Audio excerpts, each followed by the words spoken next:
Good morning, everybody. A little bit of a different face here on the webinar from the usual Ben. I'll be filling in and taking over the webinar for this June webinar today. So we'll hop right in. We have a lot to cover over the next 30 minutes, and I know people are jumping in here. Today, as you probably saw from our reminder emails that we've sent out, we want to talk about retirement planning, which is a big piece of what we do and how we help people. And it's a great starting point for a lot of different conversations. We want to talk about what that looks like and really some of the levers that can be pulled pre-retirement, in retirement, to improve outcomes and make things, a little better, a little easier, and just to give individuals a little bit more clarity. So it's something that we love to do.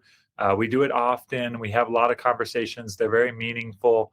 And we hope that everybody on this call can walk away from this webinar with, with a little bit more clarity, or at least a desire to just give us a call and walk through this exercise with us, because you're gonna learn a lot more about your situation, feel more confident in your plan and in your future just by going through the exercise of creating a formal retirement plan.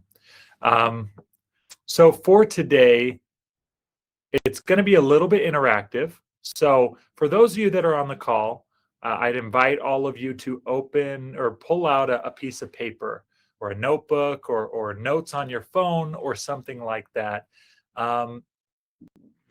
The breakdown of this webinar, the first part, we're going to go through the inputs, the things that we ask when we sit down for that very first meeting, the information that we gather before we go and start creating that retirement plan or doing that retirement analysis. So these questions that we're about to go through here for the next probably 5 or 10 minutes are the exact same questions that we ask clients on that very first time as we build their plan. So if you pull out a paper, it's going to break down into 6 different items: 1, 2, 3, 4, and 5, 6. So you get about you and your timeline as the first thing, very more personal. The second is going to be your income sources, savings for number 3. 4 is account balances. Number 5, your retirement spending goals, and then the number 6 is your own goals and priorities outside of just spending. So we'll go through each and really what we're, let's see here. Sorry, kind of popped out. I think we're still sharing the screen. Can everybody still see the presentation? It kind of popped down a little bit. I'm assuming everybody can. Anyways, so we got, and then your goals and priorities. So be ready to take a few notes here as we go through. So number 1, you and your timeline. So really, the main pieces of information that we need to know, your current age and or date of birth, right? Obviously, those tell the same things. So date of birth, your marital status. Are you single? Are you married? Those do factor in. We want to take into account your spouse if you have one, or if there are other circumstances with children or other dependents, right? So that could be, although we throw marital status, it could also be family members, dependents. Those are big deals because sometimes there may be people that are relying on you in retirement. And so we want to take that into account. The third thing on this item number 1 is your planned retirement age, your best guess of what you're hoping for, right? Ballpark of, hey, are you shooting for 65, 70, 60? Are we going in early retirement? What's your goal? What are you hoping for? And we just want to kind of gauge that before we go through. We don't want to model a whole retirement plan based around retiring at 67 years old when you're saying, hey, I really want to find a way to retire at 60 or at 62. We want to make sure we match what you're going into it thinking. The fourth one there, your spouse's age and retirement age, if you're married, right? So we want to put that down on there. We need to know date of birth for both you and your spouse, as well as dependents and things like that. And then the last one here, we assume 90. Our default is 90 years old for a life expectancy, but we always ask with every single person, is there anything about your family history that you feel like we should move that up or down, right? So should we put 85, right? Do you say, oh yeah, there's never been anybody in my family that's ever lived past 85 years old? Or on the flip side, maybe everybody lives to 105, right? And maybe 90 is a little too conservative. Maybe we go 95 or 100. We want to make sure that it matters, like that it matters how far out we're mapping the plan. You see here, longevity matters, right? We want the plan to outlive you. We want to go higher than what you're expecting to live. We don't want to get into a situation where, we've mapped to 90 and you feel confident with that, but it gets a little shaky from 90 to 95 and you live to 97 years old, right? We want to make sure that your plan is going to outlive you and you're going to, hopefully pass away whenever that time comes, with money to pass on to beneficiaries or whatever you want to do with that money, right? So if you're write down all this stuff. It should be pretty quick and easy for you to do that. Number two are your income sources. Now, these are important for a couple of different reasons, right? Although once you retire, your current salary is going to be irrelevant, but the salary is tied to, a lot of times, the savings are a percentage of your income if you're saving with an employer. So you want to make sure to have the appropriate or close salary. Now, all of these are going to be estimates there. You don't need to do exact numbers, but yeah, putting down your salary or wages. If in retirement you're expecting a pension, if that's still around or if that's still a thing for the career that you're in, which is a great benefit. If you still have access to one, we want to make sure to put that into the equation as well. Rental or business income. If you own another property, an Airbnb or something that gets you a certain amount a month, we want to take that into account. That is income, and that would presumably keep going in retirement if you didn't sell it, or if you, again, maybe you sell, you have an Airbnb and you sell that, and that becomes a cash influx. We want to kind of know the plan of income sources there. And then number four, any other recurring income that might be coming your way, whatever form that may be. And then the last one, most people don't quite know the exact number, but yeah, an estimate of your Social Security benefit. If you don't have that, it's very quick, takes 5 minutes to pull up on ssa.gov. You go there, create an account. If you're getting near retirement, you're going to need to do that soon anyways. And so preparing for that, you can create your login.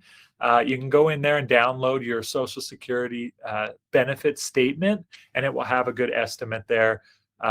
Even if you're, 5-10 years out from retirement, it should still be prepared for you there and give you a good idea of what your Social Security income or Social Security benefit will look like when that time comes down the road.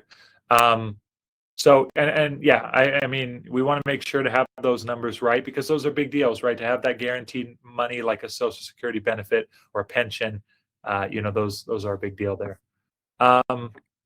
As always, if you have questions, I'm going to keep popping back and forth between the chat, the Q&A on the webinar and our presentation. So feel free to throw things in there if you do have any questions as we go through things here.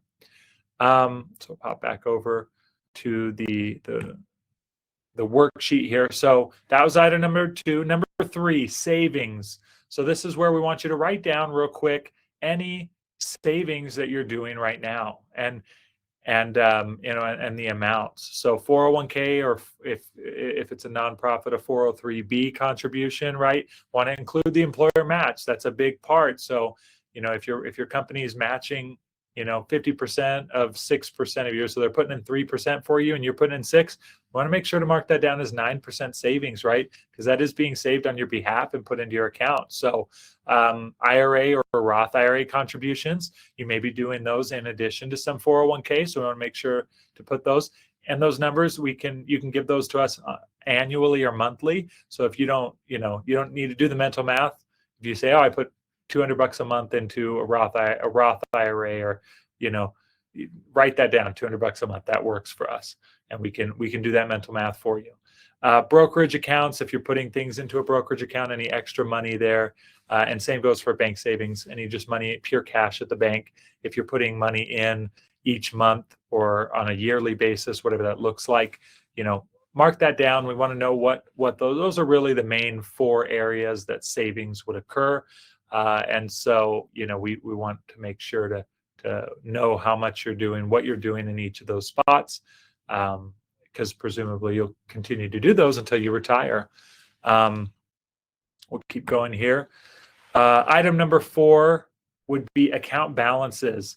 So I threw out about 8 different types of accounts that you might see or maybe would be familiar with.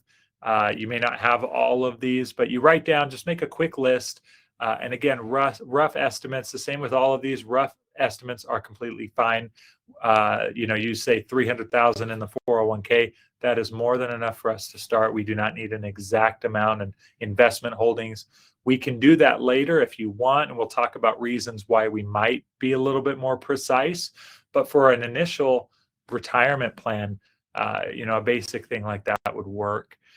So again, you got 401k, and that could be. Now, I would throw in here, if you're in a 401k and you have some money in a Roth that is designated as Roth within that 401k, let us know how much. It's important. That's after-tax money, and it will come out.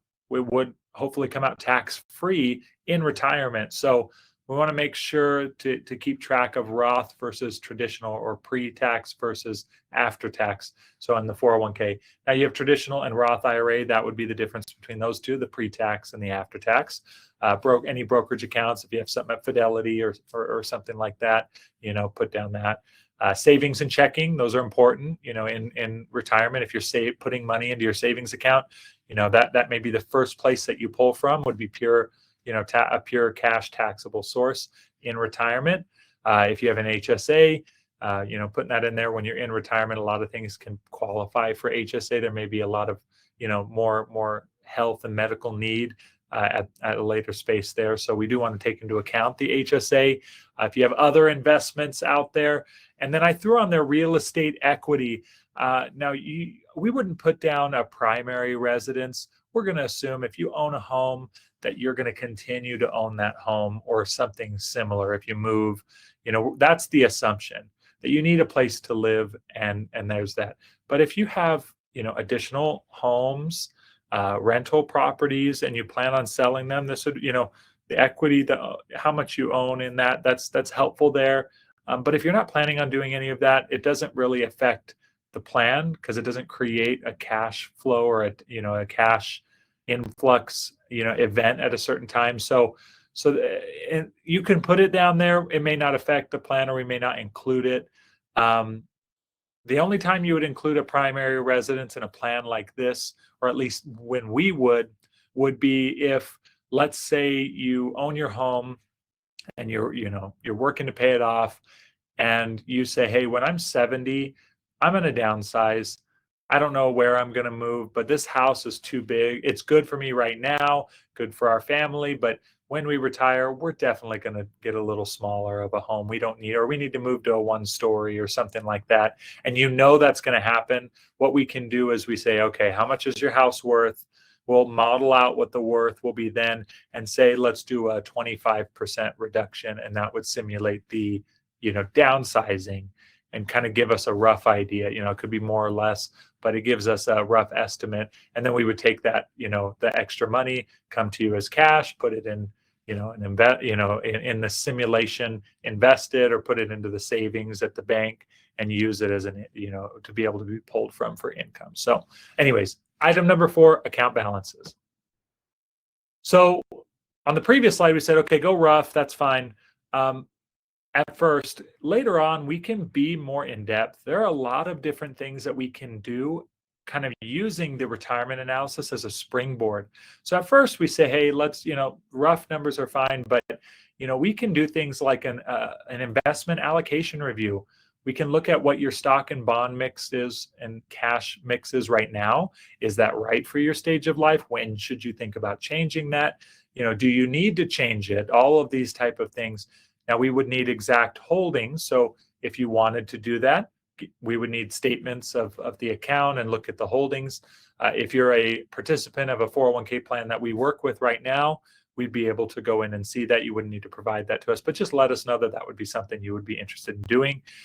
Risk analysis, we can put the portfolio under a handful of stress tests. Now, we would want to have more of a specific portfolio allocation, right? At least on a high level of what's your stock bond mix. We wouldn't necessarily need exact holdings, but that we could take a look at like what, if the market behaved like 2008, how would your portfolio do? Or if Social Security benefit reduced down, how would that affect your plan? We can do a lot of those risks in here. It's taking it a step further. The portfolio efficiency, looking at, we could do that more generally, but it is helpful to know your holdings of saying, hey, do you need to be as aggressive as you are? Maybe you don't need to. You could be a little bit more conservative and still get the outcome that you're looking for without taking the risk. And so kind of helping you weigh that and take a look at that angle of it.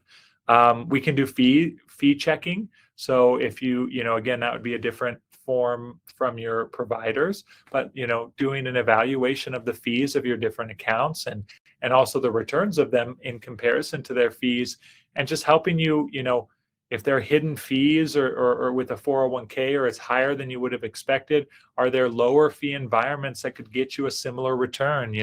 Looking at those and trying to help make sure, or maybe you're in a plan that is really low on fees, and that way you can feel comfortable, like my fees are competitive and there's not a fee drag on your, 401k account, on your IRA or your brokerage account or whatever that might be.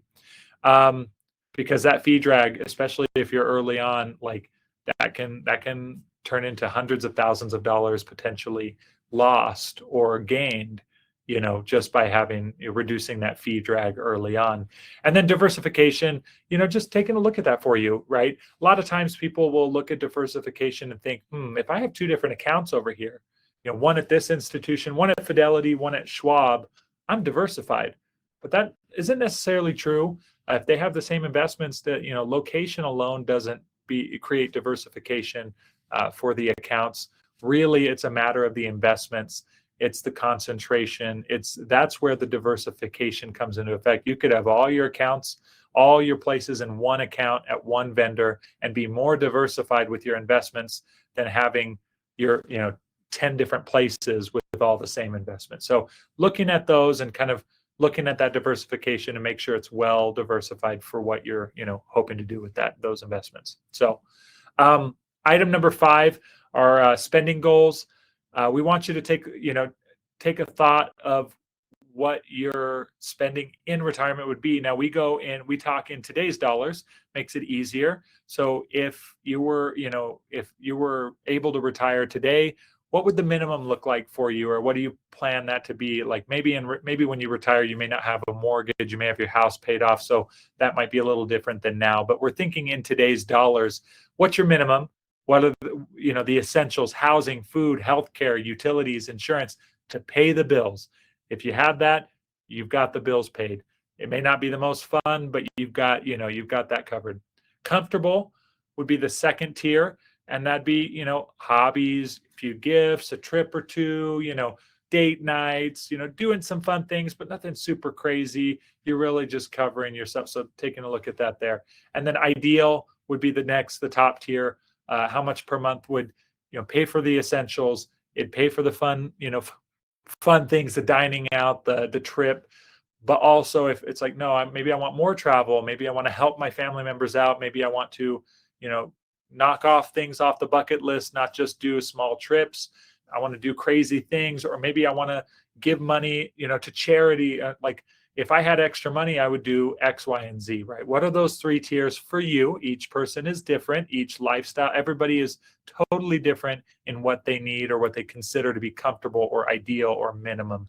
But on item 5, break it into those 3 categories, write those 3 numbers down. That gives us a good sense of where you're at, where you're hoping to be, and then we can do our best to pull some levers and get you in, hopefully the comfortable and ideal, of what you're hoping to get, right? That's very helpful for us as we're planning out and trying to shoot for targets, right?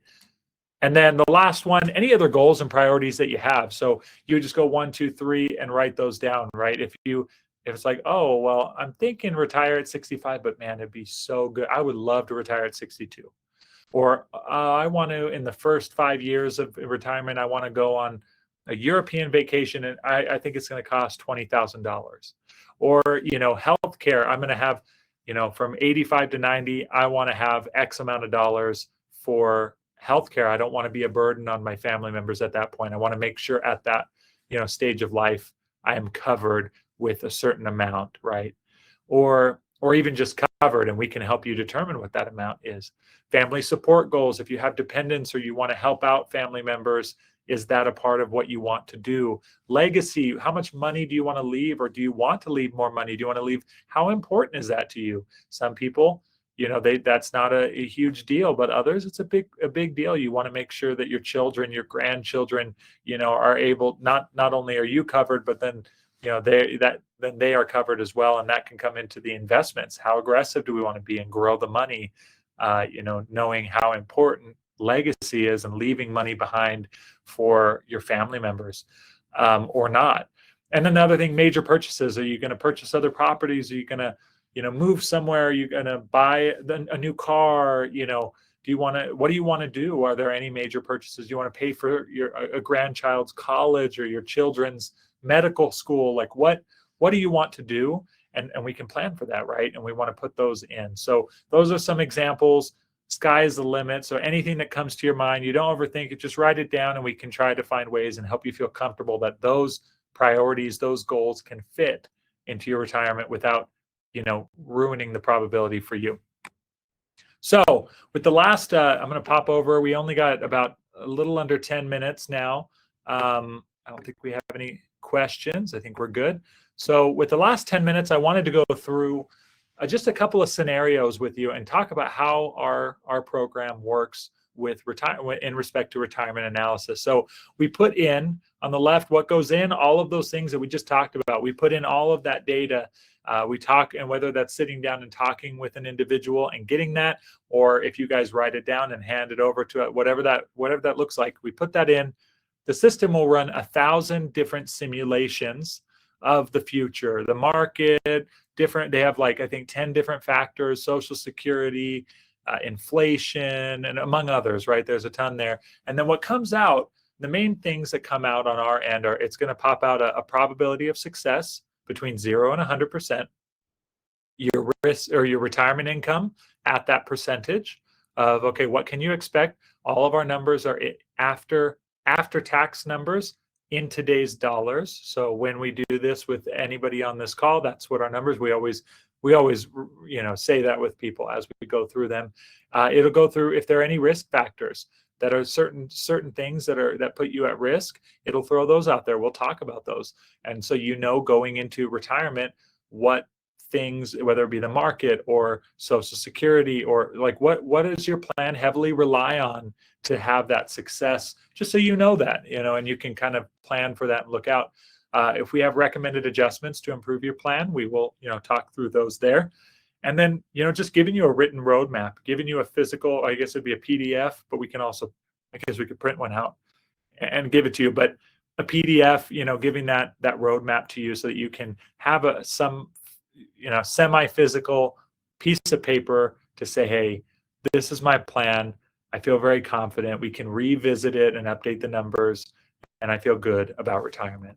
So I wanted to go through two quick scenarios. Total sample, these are hypothetical just for illustration, but they are using our simulations in that to put these out. So scenario number one, we have a married couple. We'll call them Tom and Linda. They're married. They're 60 years old. They've saved up about $900,000 in their investments. They want to retire at 65.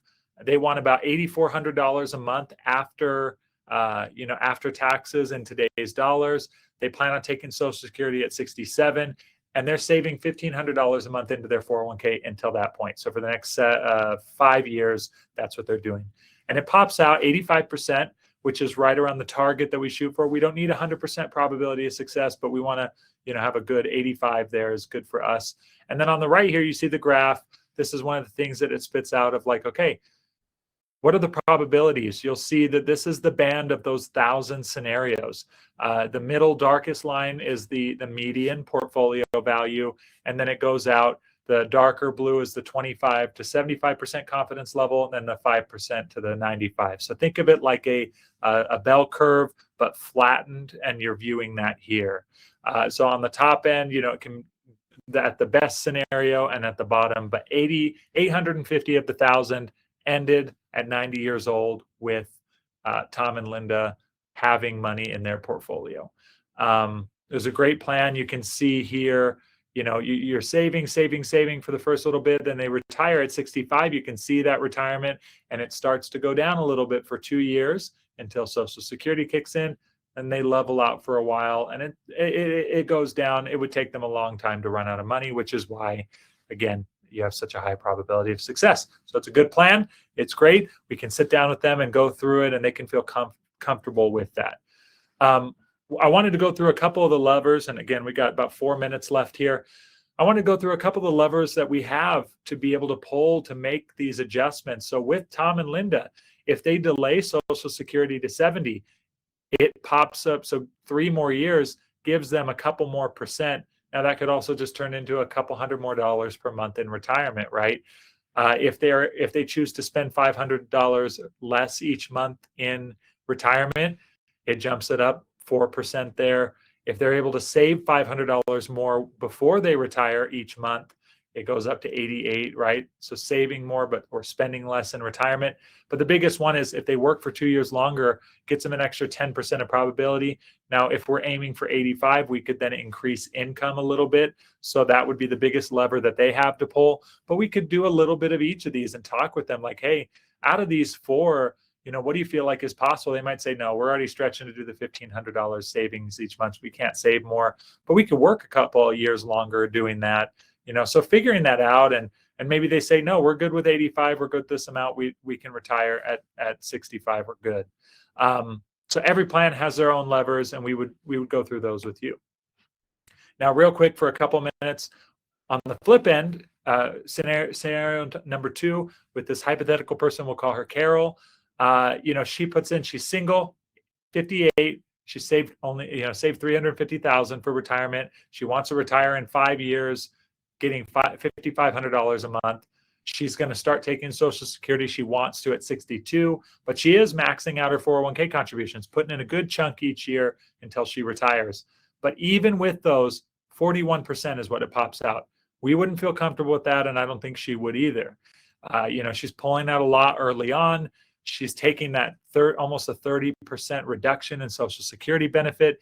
She's got the health coverage until 65 with Medicare, and she puts herself at risk if the market is not good in those first few years. She's in trouble. If it goes well, maybe she's got 41% chance of success, but that's a little scary. So we would sit down with her and we'd say, okay, let's pull some of these levers. How about we retire at 65 instead of 62? We keep the spending. Let's say let's plan on $5,500 a month after tax. But let's move that Social Security to 67. Like, yes, you may be uncomfortable, even if, for the 65 to 67, you're pulling just straight from your portfolio, but trust us, that's going to work out better.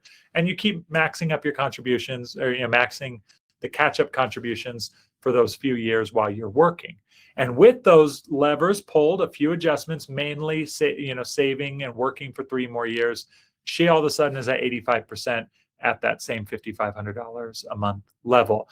Now she may say, no, I'd rather go at 62 and reduce down to 4,500. I could do that and do the minimum. Maybe she really wants to retire at 62, and we can run those numbers and figure that out.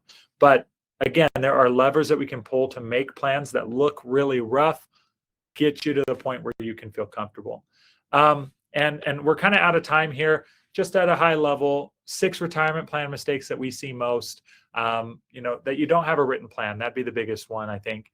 You just have it in your mind, write it down, work with us, get something on paper, or work with an advisor or some tool. You'll feel much more confident in your plan.